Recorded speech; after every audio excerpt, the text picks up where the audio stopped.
YSEALI Professional Fellowships Program, there is a part where we have to organize a reciprocal project. So hi, my name is Wansin. Thank you for watching my previous video on application tips. I received a number of questions in terms of ideas when it comes to reciprocal project. So I'll share from my experience. What happened was during my trip for the Professional Fellowships Program, I've also got selected to organize the reciprocal project back in my hometown in Malaysia. So I'll share what I've been doing for the 10 to 14 days program, and maybe it provides you some ideas in terms of how you can start. So when I was posted in Hawaii, I was in an organization. It's a special needs organization. So what we have to do is very simple. So I was kind of like a consultant there, and we get to visit different departments and provide suggestions and opinions. So the reciprocal project, the name already tells you the answer, where we host one US fellow back in my home country. So that time we were given the timeline for 10 to 14 days, include travel. So I had to think about the travel time, right? Because from Hawaii to Penang, it takes quite about one day to 2 days in terms of transit and all. So we have to count the first day and the last day off. So we have about 10 to 12 days in between to play with. And I was thinking about location as well, because Malaysia is quite big. So if I have to do a lot of different events, organizations, or we visit different organizations in all across Malaysia, it may not work. So I decided to just focus on one location, which is Penang in Malaysia. And I'll go through how I run the program for each day and the thought process behind the program curation. Now, the first day, I made it quite simple. So after our US fellow came from Hawaii, so she rested that night itself so that she can arrange her body clock. Then the second day, we brought her to a government-run rehabilitation center. So that she gets to see the government lands. And then the afternoon, we brought her to this Stepping Stone Center, which is an NGO that focus on special needs. So she gets to experience a little bit of batik making. She experienced a little bit of bread making. So she gets to experience the process. So that center, it supports autistic individuals, adults with intellectual disabilities. It's like a work center, right? So she gets to also experience a bit of culture element, and then that was it. And then we let her rest a bit, because we were worried that she might get a bit tired from the travels.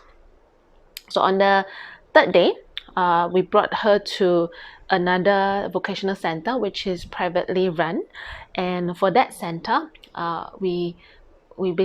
she gets to also experience and understand how the people, special needs individuals, how they work, how they sell whatever they're cooked. So it was quite interesting. And in the afternoon, I added cultural elements to it. So we got to visit a few UNESCO heritage site visits, like the clan jetties, the museums, and also she gets to experience a bit more of the cultural side of things, and that was also a part that we have to add in. And on the fourth day, we visited another center which was run by parents. It's kind of like an NGO, but it's also a school, but entirely run by parents. So then she gets to see how she gets to see from the lens of the government, she gets to see from the lens of NGO and also private centers. And also in the afternoon, I brought her to a few cultural sites like Penang Hill, temples. So she get to experience a little bit of Penang culture. So now we are at the fifth day. So on the fifth day, we brought her to this center where, instead of me bringing her to visit, now it's her time to run a workshop. So our US fellow supported us by providing a training, which is called self-advocacy training. So we focused on our special needs individuals, only for adults, right? And she ran the training from 9 to 6.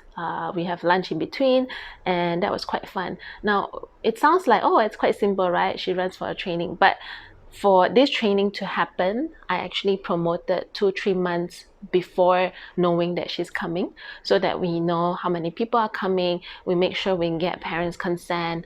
There are a lot of work before just this whole 1-day training. And she also has to talk to our NGOs, and she also has to talk to the parents to understand what kind of problems they're facing, so that she can organize and curate a better training that fits the needs of the individuals, right? So for right after the day after, we have a public forum where we invite all the parents, we invite different NGOs. We also bring in different speakers to share how the Lanakila Pacific, which is the US Fellows background, and we also get our policymakers, our NGOs to talk about what's happening in Penang. So it's a cultural exchange, but at the same time, we share best practices so that we get to know each other. And on the next day, I brought her also for a little bit of rest, because after 2 days workshop, let her rest a bit. She get to explore a bit of art and cultural activities. And also on the last day, she got to participate in the food aid distribution. So it's like food aid distribution for the homelessness, so a little bit of volunteering element into it. And I brought her to different retail shops that provides items that made by people with disabilities, art galleries that support special needs artists, so that she gets to buy a little bit of souvenir before she go back to Hawaii. So in total, including travel time, I curated 11 days worth of program. So I've mentioned previously, maybe I just do a quick summary in terms of what are the elements that we have to think about. So first is definitely traveling time. Second is location. Where do you want to place? Do you want to do multiple locations for this reciprocal project? We have to include the cultural elements into it. Different visits. Also, I provided different lands in terms of the government, the NGO, privately run, and also the workshop, the self-advocacy training, is run by the US Fellow. So it's a way for her to contribute back, and I include a little bit of volunteering element. In terms of this project, you don't have to worry about the flight and accommodation costs, because the American Council will cover her flight and accommodation. What we need to look at is the spending in terms of, for example, for my case, I have to rent a venue to run the workshop. I have to organize the public forum. So a little bit of coordination here and there. In terms of the spending, it was mostly, so the food is also covered, so she will receive a stipend to spend.